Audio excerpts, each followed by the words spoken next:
Assalamualaikum warahmatullahi wabarakatuh dan salam sejahtera. Nama saya Giana Dramara binti Hari Ikwan. Saya murid tahun 6 dari Sekolah Kebangsaan Nyalas. Membaca Jabatan Ilmu, itulah kata-kata hikmat yang sering kita dengar tentang aktiviti membaca. Ya, membaca banyak memberi ilmu kepada kita. Saya juga suka membaca, terutama novel. Pada hari ini, saya akan resensi sebuah novel yang bertajuk Inikah Suratan. Novel Inikah Suratan merupakan sebuah karya yang mengetengahkan kisah kehidupan wanita yang menghadapi pelbagai cabaran dan juga hidup. Novel ini memaparkan perjalanan hidup watak utama yang penuh dengan konflik keluarga, tekanan emosi serta pelbagai peristiwa yang menguji kekuatan dirinya. Melalui jalan cerita yang menarik, pengarang berjaya menyampaikan mesej tentang ketabahan, kesabaran dan penerimaan terhadap takdir yang telah ditentukan. Dari segi sinopsis, novel ini mengisahkan kehidupan seorang wanita bernama Mastura yang menghadapi pelbagai masalah dalam kehidupannya. Dia perlu berhadapan dengan konflik dalam keluarga serta cabaran yang memberi kesan kepada emosi dan masa depannya. Walaupun berasa tertekan dengan keadaan sekeliling, Mastura tidak mudah berputus asa. Dia terus berusaha untuk meneruskan kehidupan dengan penuh kesabaran dan keazaman. Dalam perjalanan hidupnya, dia turut mendapat sokongan daripada beberapa individu yang prihatin terhadap dirinya. Pelbagai peristiwa yang berlaku akhirnya menyedarkan watak utama bahawa setiap dugaan yang berlaku pasti mempunyai hikmah itu sendiri. Pada akhirnya, dia belajar menerima ketentuan hidup dengan hati yang reda dan lebih matang dalam menghadapi kehidupan. Tema utama novel ini ialah ketabahan menghadapi dugaan hidup. Pengarang menggambarkan bagaimana seseorang individu perlu kuat menghadapi pelbagai ujian yang datang tanpa diduga. Selain itu, terdapat beberapa persoalan yang diketengahkan dalam novel ini. Antaranya ialah persoalan konflik keluarga yang memberi kesan kepada kehidupan anak-anak. Selain itu, novel ini juga memaparkan persoalan kesabaran dalam menghadapi ujian hidup serta pentingnya persahabatan yang ikhlas dalam memberikan sokongan.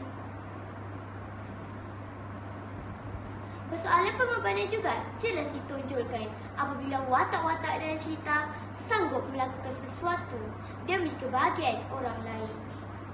Di samping itu, persoalan menerima takdir turut menjadi aspek penting dalam perkembangan cerita. Novel ini turut menonjolkan pelbagai nilai murni yang boleh dijadikan teladan oleh pembaca. Antaranya ialah nilai kesabaran dalam menghadapi masalah hidup. Watak utama digambarkan sebagai seorang yang tabah dan tidak mudah berputus asa walaupun menghadapi pelbagai cabaran.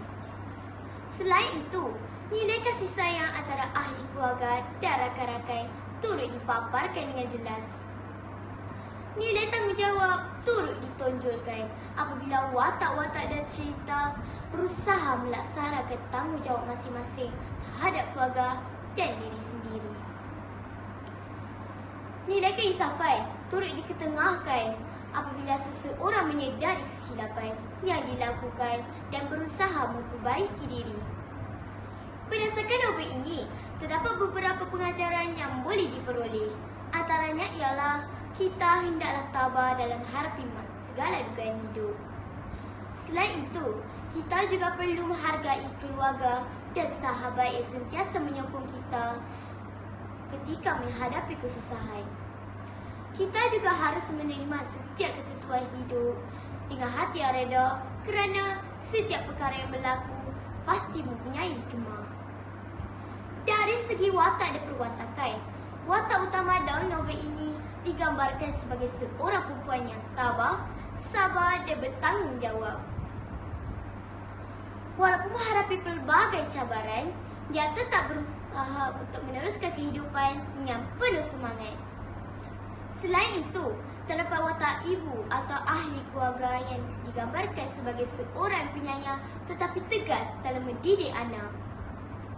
Watak rakan pula digambarkan sebagai seorang sahabat yang setia dan sentiasa memberikan sokongan moral kepada watak utama ketika menghadapi kesukaran. Kesimpulannya, novel ini kesuratan merupakan sebuah karya yang syarat dengan nilai moral dengan pengajaran yang berguna kepada pembaca. Novel ini mengingatkan kita bahawa kehidupan manusia tidak pernah terlepas daripada ujian dan cabaran. Oleh itu, setiap individu perlu mempunyai sikap tabah, sabar dan redha dalam menghadapi setiap perkara yang berlaku. Sekian, billahi taufiq wal hidayah. Wassalamualaikum warahmatullahi wabarakatuh.